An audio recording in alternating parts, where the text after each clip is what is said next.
The bright lights hurt Jake Morrison's eyes as he slowly woke up. His head was pounding and his mouth tasted like metal. He tried to move his arms, but something was holding them down. Cold metal straps were wrapped around his wrists and ankles, keeping him stuck to what felt like a metal table. Jake blinked a few times and looked around. The room was weird. Everything was made of some kind of silver metal that seemed to glow with its own light. The walls curved in strange ways that made no sense. There were no windows anywhere. The air smelled like ozone and something else he could not name. "Where the hell am I?" Jake said out loud. His voice echoed in the strange room. That was when he saw them. 3 creatures stood near the far wall watching him. They were nothing like anything Jake had ever seen before. Each one was about 7 feet tall with shiny black skin that looked like the shell of a giant beetle. Their heads were shaped like triangles with 2 huge eyes that looked like they were made of hundreds of tiny mirrors.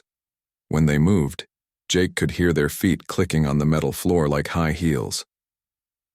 "Well, this is new," Jake said, trying to keep his voice steady. He had worked in mines for 10 years and had seen some weird stuff, but nothing like this. One of the creatures stepped forward. When it spoke, the words seemed to come from everywhere at once, like the room itself was talking. "Human specimen is now conscious," the creature said.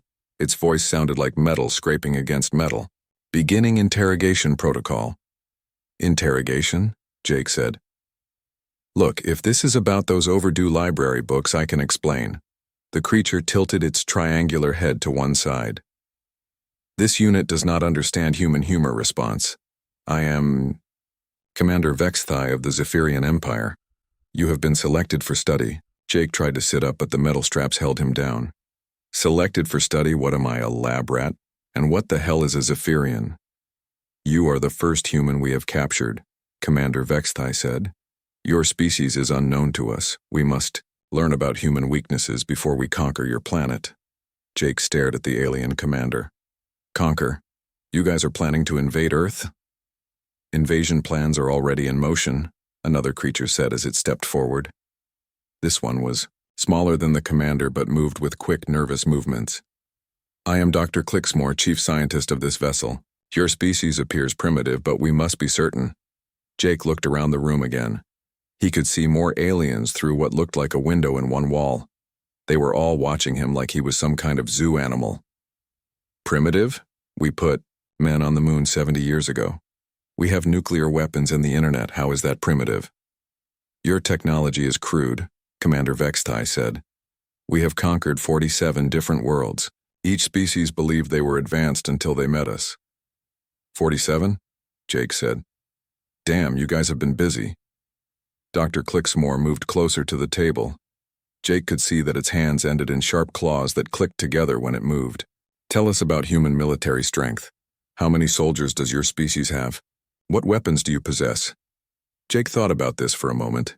He was a mining engineer, not a soldier. He knew about digging holes and moving rocks, not about military stuff. "I work in a mine," he said. "I dig holes for a living. I don't know anything about the military."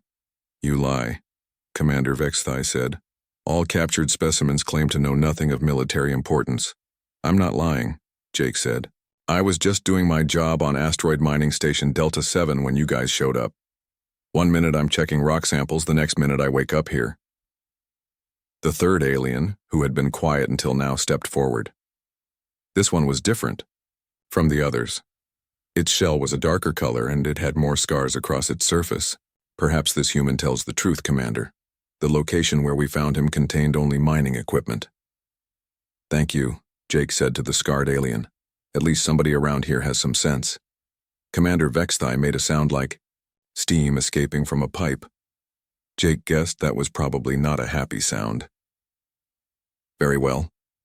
If you are truly just a worker, then you will serve as our test subject for human psychological evaluation." "Test subject?" Jake said. "I don't like the sound of that."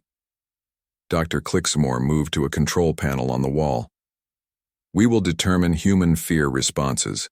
Every species has weaknesses that can be exploited. Once we understand what terrifies humans, conquest becomes simple." Jake tried to keep his voice calm. "Look, can we talk about this? Maybe there's some kind of misunderstanding here. Humans are pretty reasonable people. We could probably work something out.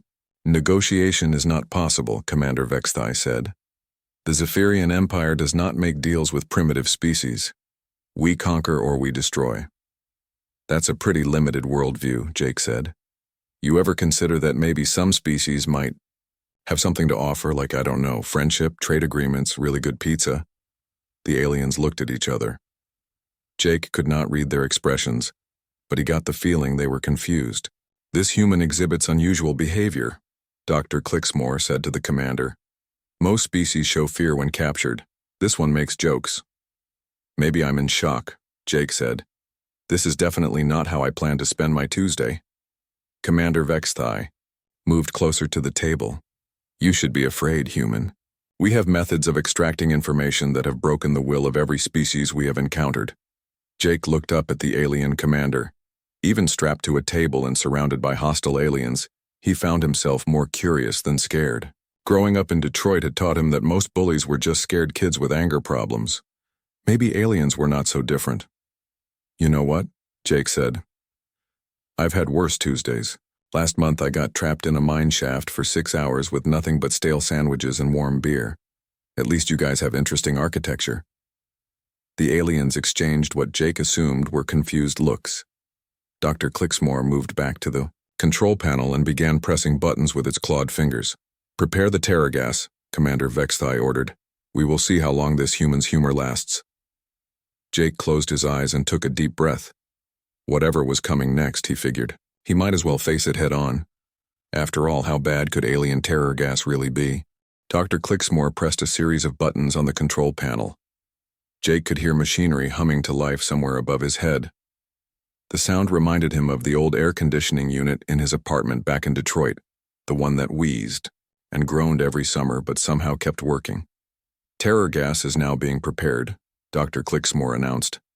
This compound has successfully broken the resistance of 47 different species across the galaxy. Commander Vexthai moved to stand beside Jake's table. The gas contains a mixture of fear-inducing chemicals and pheromones.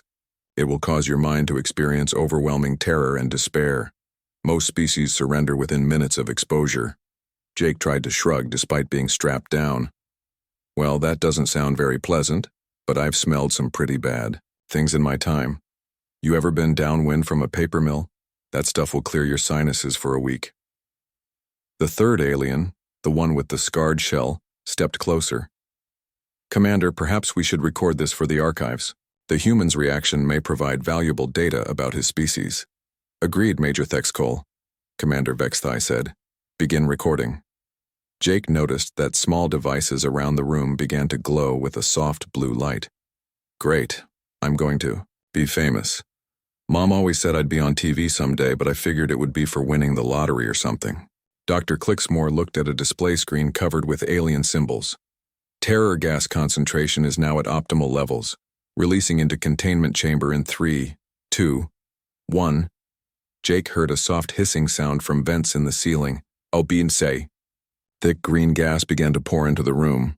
It moved like fog, rolling and swirling as it filled the space around him. The gas had a heavy, oily texture that seemed to stick to everything it touched. The alien stepped back and watched through the window as the gas surrounded Jake. He could see them looking at their instruments, waiting for him to start screaming, or begging for mercy. Instead, Jake took a deep breath. The gas hit his lungs and he immediately recognized the smell. His eyes widened in surprise, but not from fear. A huge grin spread across his face.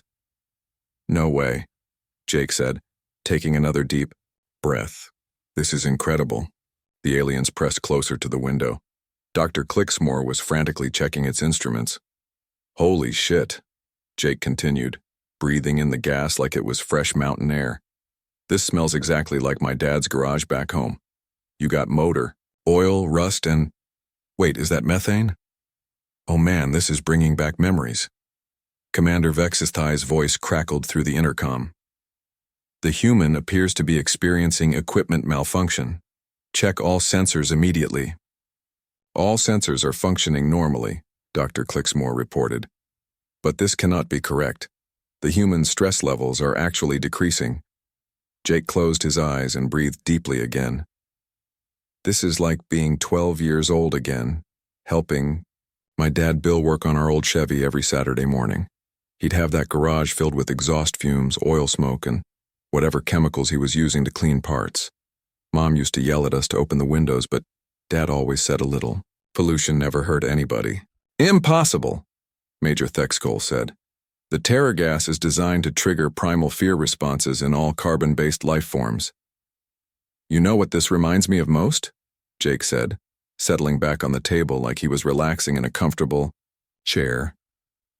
Thursday nights when my mom Linda would make her famous cabbage and bean casserole, the whole house would smell like sulfur and sadness, but damn if it wasn't the best comfort food in Detroit. Dr. Clicksmore increased the gas concentration. The green fog became so thick that Jake could barely see his own hands. Increasing terror. Gas to maximum levels. No known species has ever survived this concentration without complete psychological breakdown. Jake took an even deeper breath and sighed with contentment. Oh, that's the stuff. You just cranked this up to 11, didn't you? Now it really smells like home. This is like that time I helped my brother Danny clean out the old steel mill after it closed down. We spent 3 days breathing in whatever they left behind, and we felt great afterward. Danny always said that Detroit air puts hair on your chest. The aliens were now frantically checking their equipment. Dr. Clicksmore was pressing buttons and shouting at its assistants in their strange language. You guys seem upset, Jake said. Is the gas supposed to do something else? Because from where I'm sitting, this is better than aromatherapy. Commander Thexvara entered the room, wearing what looked like a breathing mask. Human, you should be experiencing terror, panic, and despair. Why are you not afraid? Jake looked at the alien commander with genuine confusion. Afraid of what? This gas? It smells like every weekend of my childhood. My dad worked at Morrison Steel Foundry for 30 years. Every day he came home covered in soot and smelling like chemicals.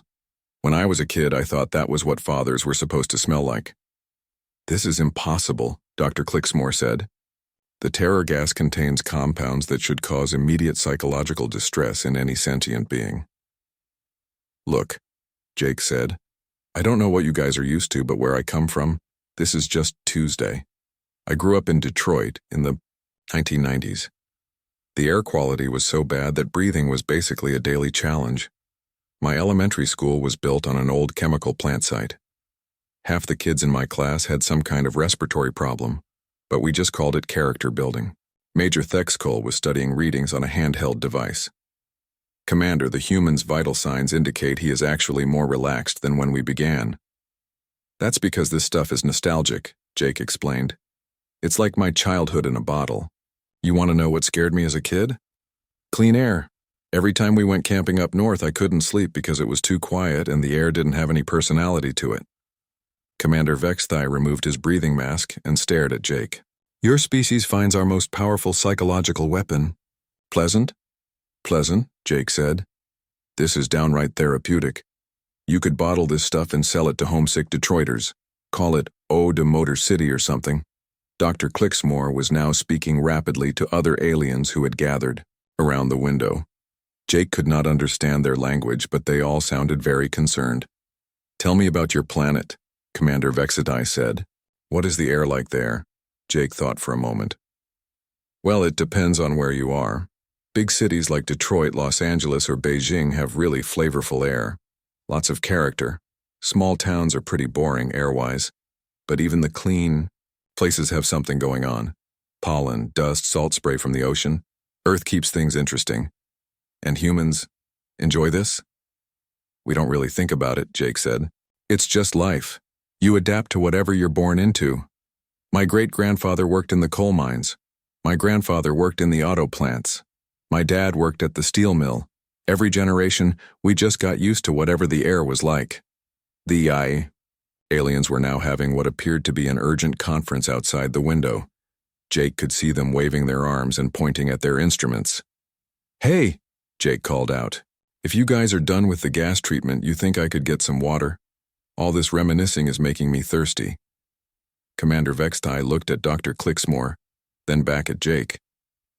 For the first time since Jake had been captured, The alien commander seemed uncertain. "Turn off the gas," Commander Thexvara ordered. "We need to contact the High Command immediately." As the green fog began to clear, Jake felt a little disappointed. "Aw, come on. I was just starting to enjoy myself. You guys got any more of that? Maybe in a different flavor?" The aliens filed out of the room, leaving Jake alone with his thoughts and the lingering smell of what they called terror gas, but what he would always remember as the scent of home. Jake had been alone in the strange metal room for what felt like hours. The aliens had left him strapped to the table while they went off to have their urgent meeting. He could hear muffled voices through the walls, but he could not understand what they were saying. It sounded like they were arguing about something. The door finally opened with a soft whoosh sound. Commander Thexvara entered, followed by Dr. Clixmore and several other aliens Jake had not seen before.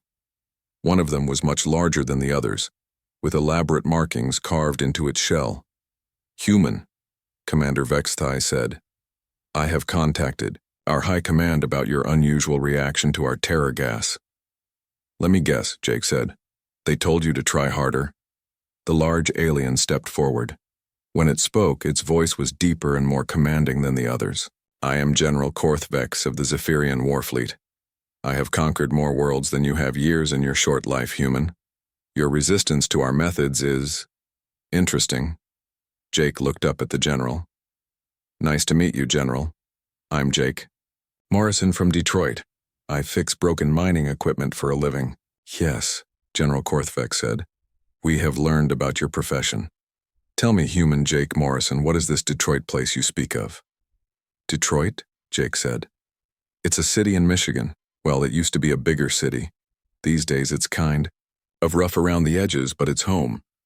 Dr. Clixmore was taking notes on a device that looked like a glowing tablet. "Describe the environmental conditions of this Detroit." Jake thought about how to explain his hometown to aliens. "Well, it's built around the car industry, or it was anyway. Lots of factories, steel mills, chemical plants. The Detroit River runs right through it, and let's just say it's seen better days.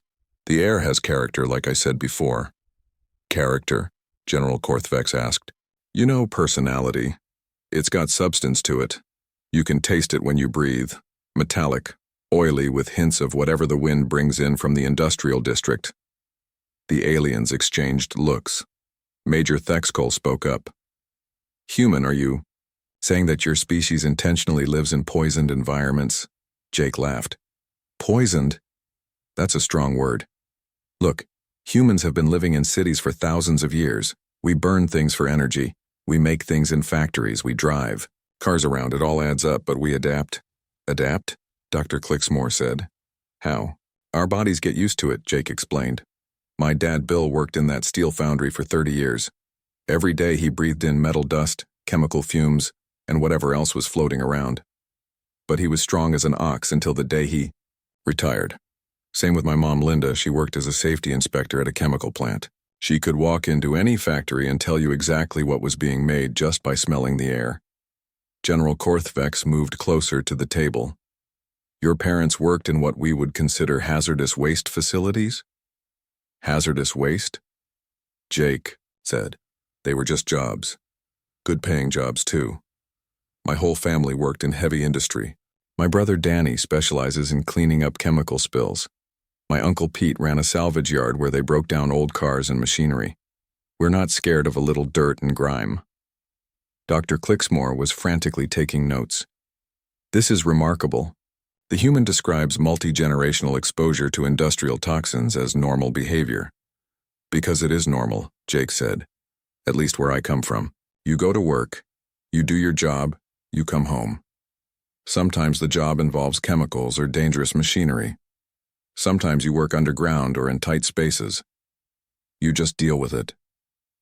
But surely your species has safety protocols," Major Thexvara said. "Protective equipment, air filtration systems?" Jake nodded. "Oh sure, we have safety gear, hard hats, steel-toed boots, respirators when things get really bad. But you can't wear a gas mask every day of your life. You'd go crazy. So you learn to live with whatever's in the air." General Korthvex was studying Jake like he was a puzzle to be solved. "Human, I need you to understand something. The terror gas we used on you contains compounds that have caused complete psychological breakdown in every other species we have encountered. Beings who breathe it experience overwhelming fear, panic attacks, and mental collapse. Huh, Jake said. That's weird. Are you sure you mixed it right? The mixture is precisely calibrated, Dr. Clixmore said. We have used this formula successfully for over 200 years. Jake shrugged as much as the straps would allow. Maybe it's just me. I've always had a pretty strong stomach. When I was a kid, I used to help my dad change oil in cars. You know how messy that gets? Oil everywhere, exhaust to breathe, rust particles in the air. But I loved spending time with him in that garage. You loved it? General Korthvek said. Best. Times of my childhood, Jake said with a smile. Saturday mornings, just me and Dad working on some broken-down car. He'd teach me about engines while we breathed in whatever came out of the tailpipe. He used to say that a little carbon monoxide never hurt anybody as long as you didn't overdo it. The aliens were now whispering urgently among themselves. Jake caught a few words that sounded like impossible and species adaptation, but most of their conversation was in their own language. Human, General Korthvek said finally. Describe your planet's atmosphere. Earth's atmosphere, Jake said. It's mostly nitrogen and oxygen with some other stuff mixed in. Carbon dioxide, water vapor, and whatever else we've been pumping into it for the last couple hundred years. And this is breathable for your species? Well, yeah, Jake said. We evolved here. It's our air. Some places are cleaner than others, but you adapt to wherever you live. People in the mountains breathe thin air. People in the desert breathe dry air.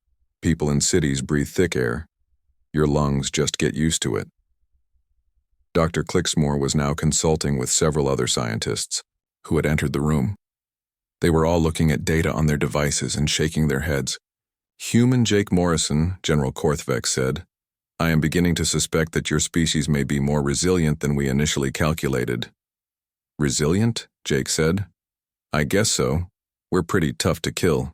You have to be living on Earth. Between the weather, the pollution, the diseases, and all the ways we've found to accidentally poison ourselves, you either adapt or you don't make it.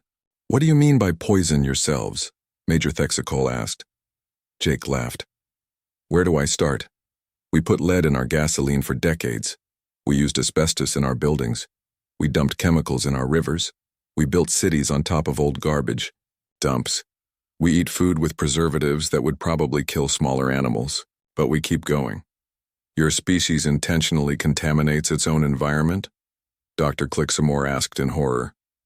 Not intentionally, Jake said. It's just side effects of progress. You want to make cars? You need steel. You want steel? You need foundries. You want foundries? You get pollution. You want electricity. You burn coal or split atoms. Everything has a cost. General Korthvek turned to his subordinates. Contact Dr. Zorthak immediately. If this human is representative of his species, we may need to completely revise our invasion strategy. Who's Dr. Zorthak? Jake asked. Our most advanced specialist. In psychological warfare, General Korthvek said. If terror gas does not affect humans, we must find what does. Jake settled back on the table. Good luck with that, General. But I should probably warn you, humans are pretty hard to scare. We've been scaring ourselves for thousands of years. Wars, plagues, natural disasters, horror movies.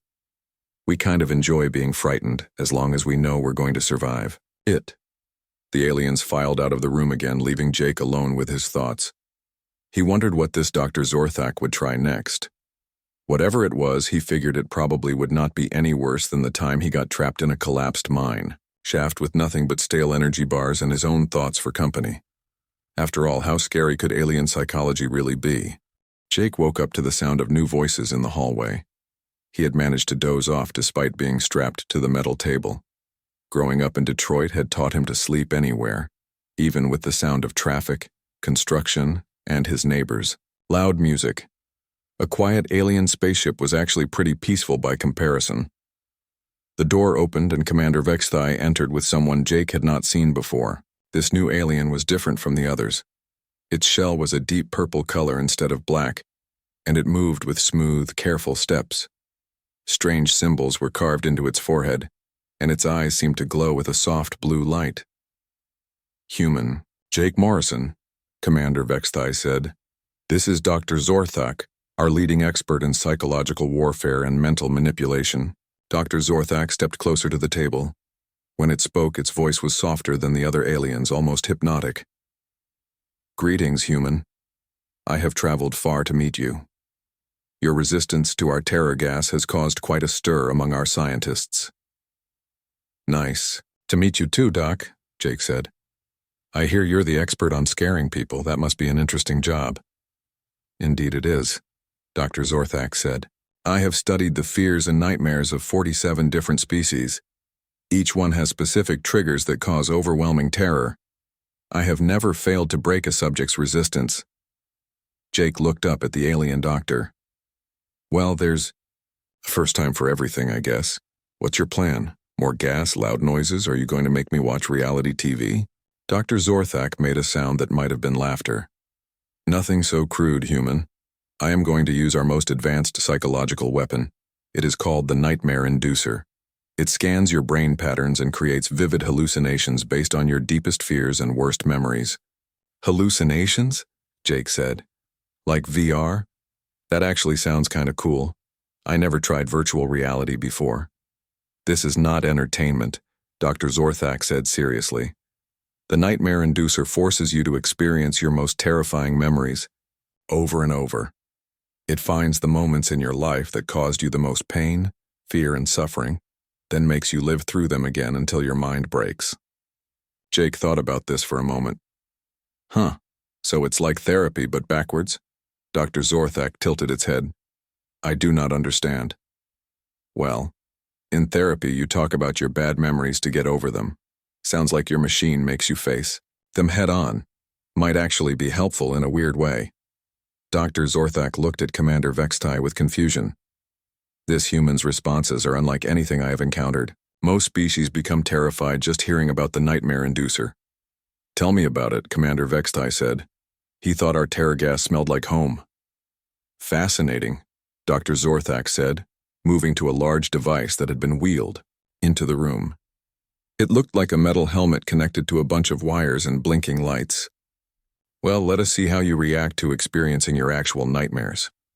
Jake watched as the aliens positioned the helmet-like device over his head. "Just out of curiosity, what's the worst reaction you've ever seen to this thing?" "A warrior from the planet Krelthon," Dr. Zorac said proudly. "He was considered the bravest fighter in his sector. The nightmare inducer showed him memories of failing to protect his family. He was reduced to a catatonic state within minutes." "That's rough," Jake said. "Poor guy. What happened to his family?" "They were killed in a factory accident when he was a child," Dr. Zorac explained. "The machine forced him to relive that moment of helplessness over and over." Jake felt genuinely sad for the alien warrior. That's terrible. No wonder he couldn't handle it. Losing family is about the worst thing that can happen to anyone. Dr. Zorac paused in adjusting the machine. "You feel sympathy for one of our former prisoners?" "Of course," Jake said. "He was just a kid who lost his family. That's awful no matter what planet you're from. I can't imagine going through something like that." The aliens exchanged glances. Dr. Zorac seemed puzzled by Jake's reaction. "Well," Dr. Zorac said, "perhaps your own nightmares will be more educational. Initiating brain scan now." Jake felt a strange tingling sensation in his head as the machine began to work. Lights flashed on the device and he could hear electronic humming and beeping sounds. "Scan complete," Dr. Zorac announced. "Now accessing subject's traumatic memories and fear responses. Beginning nightmare sequence." The world around Jake suddenly changed. He was no longer on the alien ship. Instead, he found himself standing in a familiar place that made him smile. He was 12 years old again, standing in the basement of an old abandoned building with his Uncle Pete. The air was thick with dust and he could see particles floating in the dim light coming through dirty windows. The smell of old concrete, rust, and something chemical filled his nostrils. "Jake, come over here and help me with this," Uncle Pete called out. He was wearing his usual work clothes, old jeans and a t-shirt that had seen better days. We got to clean all this asbestos out of here before we can start renovations. Young Jake walked over to his uncle, stepping carefully around piles of debris and old machinery. Uncle Pete, shouldn't we be wearing masks or something? Uncle Pete laughed. Masks are for city folks, kid. A little dust never hurt anybody. Besides, this builds character. You want to be tough like your old man, don't you? This is great, Jake said out loud, forgetting for a moment that he was supposed to be experiencing a nightmare. I haven't thought about this day in years, Dr. Zorthak's voice echoed around him. You should be terrified. The machine has identified this as a traumatic memory involving exposure to deadly toxins. Deadly toxins, Jake said, still looking around the basement with fondness. This is the day Uncle Pete taught me how to do real work. We spent the whole weekend cleaning out this old building. Sure, we probably breathed in some stuff we shouldn't have, but that was just part of the job. The scene shifted. Now Jake was 16, working his first summer job at his dad's steel foundry. The heat was incredible, and the air was full of smoke and metal particles. His eyes were watering and his throat felt raw, but he was proud to be working alongside his father. This should be causing severe psychological distress, Dr. Zorthak said, sounding frustrated. The toxicity levels in this memory are off the charts. Are you kidding? Jake said. This was one of the best summers of my life. Dad was finally treating me like an adult. I learned how to operate the machinery, how to read the metal temperatures, how to stay safe around molten steel. It was like being trusted with the family secrets. The nightmare machine tried again. This time Jake found himself in a collapsed mine shaft, trapped in darkness with the sound of dripping water and creaking metal. He was 24, working his first mining job, when a support beam had given way. Now we have isolation, darkness, and mortal danger, Dr. Zorthak said confidently. Surely this will trigger panic responses. Jake looked around the dark tunnel. Oh man, I remember this. I was stuck down here for almost 8 hours before the rescue team got me out. But you know what? It wasn't that bad. I had my emergency supplies, and I just sat there thinking about life. Actually made some important decisions about my career while I was waiting. What decisions? Commander Vexthai asked. I decided I really loved mining work, Jake said. Being underground, working with rock and metal, solving problems with heavy machinery. Some people think it's dangerous, but I think it's honest work. You know exactly what you're dealing with. The machine cycled through more memories.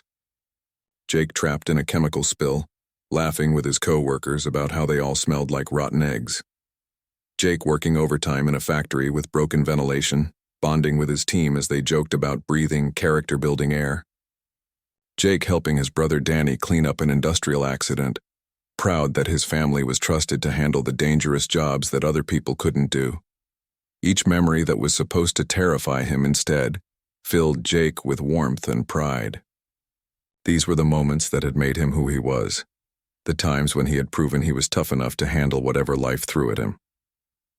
Dr. Zorthak finally shut off the machine. The alien doctor was standing very still, staring at the readouts, with what Jake assumed was disbelief. Well? Commander Vexthai asked. Did it work?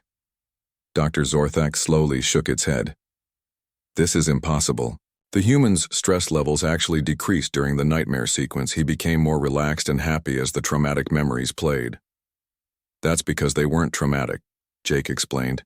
They were character-building experiences. Every one of those memories represents a time when I proved I could handle tough situations.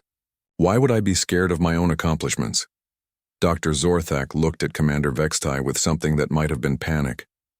Commander, I believe we may have severely underestimated this species. If this human is representative of his kind, our standard psychological warfare techniques will be completely ineffective. So what do you recommend? Commander Vexthai asked. Dr. Zorthak was quiet for a long moment. I recommend we contact the High Command immediately. We need to completely reconsider our approach to these humans. Jake settled back on the table, feeling more relaxed than he had since his capture. If it helps any, Doc, I think you guys seem pretty reasonable. Maybe we could just talk about this instead of trying to scare each other. The aliens looked. Jake had been alone for several hours when the door finally opened again. This time, a group of aliens entered that he had never seen before. They were bigger than the others, with more elaborate markings on their shells and what looked like medals or badges attached to their armor. The largest alien stepped forward. Its shell was a deep gold color, and it moved with the confident stride of someone used to being in charge. When it spoke, its voice filled the entire room. "Human Jake Morrison," the alien said. "I am Admiral Thexvara, Supreme Commander of the Zephyrian War Fleet. I have come to speak with you personally." Jake looked up at the impressive alien. "Nice to meet you, Admiral. I'm guessing you heard about my little chat with Dr. Zorac?" "Indeed I have," Admiral Thexvara said. "Your reaction to our psychological warfare techniques has caused quite a stir throughout our fleet. We have been forced to completely reconsider our invasion plans for your planet." "Invasion plans?" Jake said. "You're still thinking about invading Earth?" Admiral Thexvara gestured to the other aliens, who began removing Jake's restraints. "That is what I have come to discuss with you. Please, sit up. We need to talk as equals." Jake sat up slowly, rubbing his wrists where the metal straps had been. It felt good to move again after being stuck on that table for so long. "Equals? That's a new approach. I like it better than being a test subject." "Yes. Well," Admiral Thexvara said, "our previous methods appear to have been inadequate for dealing with your species." Commander Vexthai entered the room, looking nervous. "Admiral, are you certain this is wise? The human could be dangerous."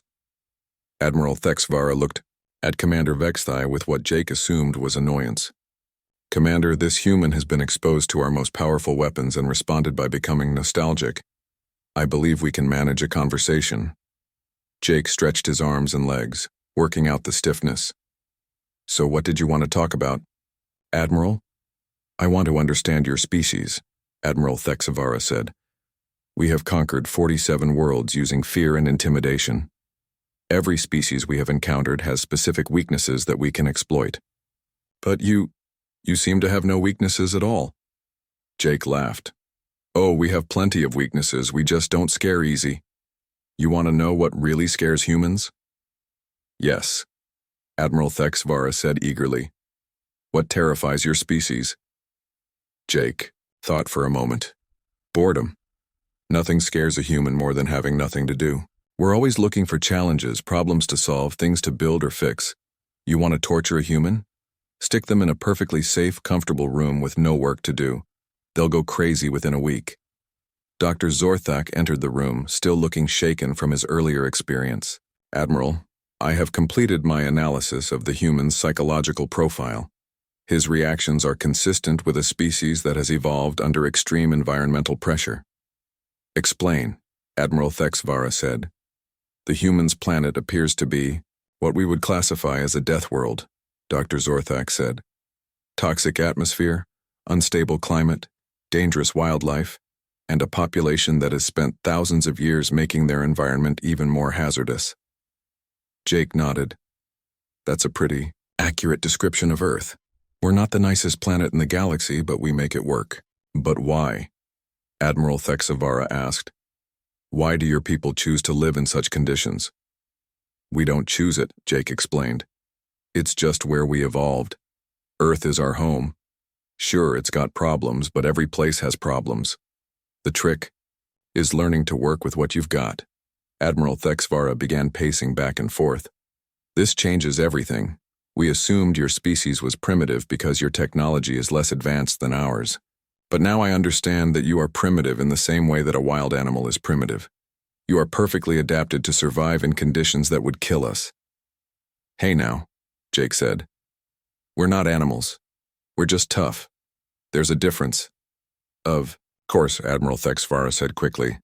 "I meant no offense. What I mean is that your species has evolved strengths that we did not anticipate."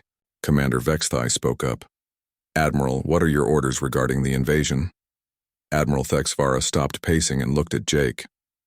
"That depends on what Mr. Morrison can tell us about human military capabilities. We need to know what we would be facing if we proceeded with our original plans." Jake thought about this carefully. Well, I'm not a military guy, but I can tell you this.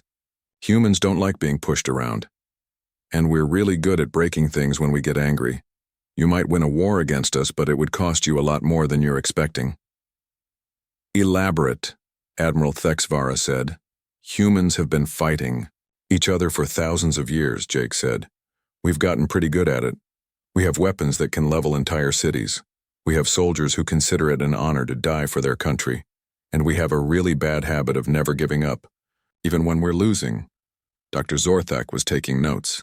The human exhibits no fear when discussing warfare with a superior military force. That's because war doesn't scare us, Jake said. It's just another problem to solve. Humans are really good at solving problems, especially when our survival depends on it. Admiral Thexvara sat down across from Jake. Mr. Morrison, let me ask you a direct question. If we were to invade your planet, what would happen? Jake leaned back and thought about it.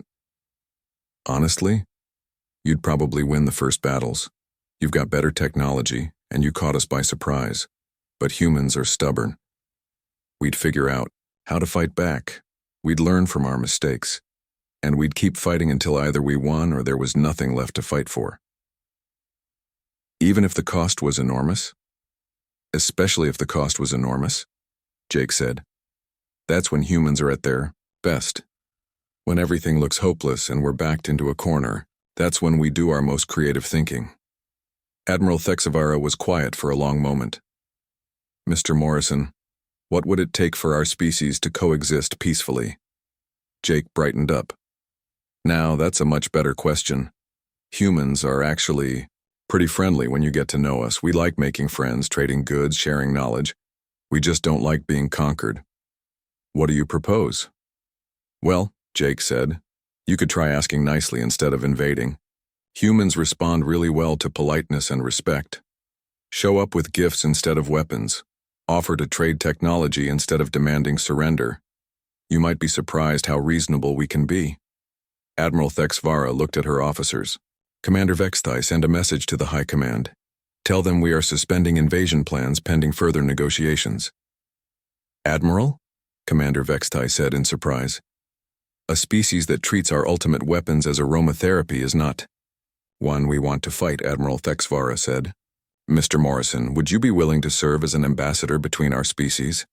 Jake grinned. I'd be honored, Admiral, but I should probably warn you. I'm just a mining engineer. I don't know much about diplomacy. After what we have observed, Admiral Thexvara said, I believe you understand diplomacy better than most of our trained negotiators. Jake stood up and extended his hand. Well then, Admiral, let's make history. I'm Jake Morrison, Earth's first ambassador to the Zephyrian Empire. Admiral Thexvara looked at Jake's outstretched hand, then carefully reached out with her own clawed appendage. I am Admiral Thexvara, and I believe this is the beginning of a very interesting friendship. As they shook hands, Jake couldn't help but smile.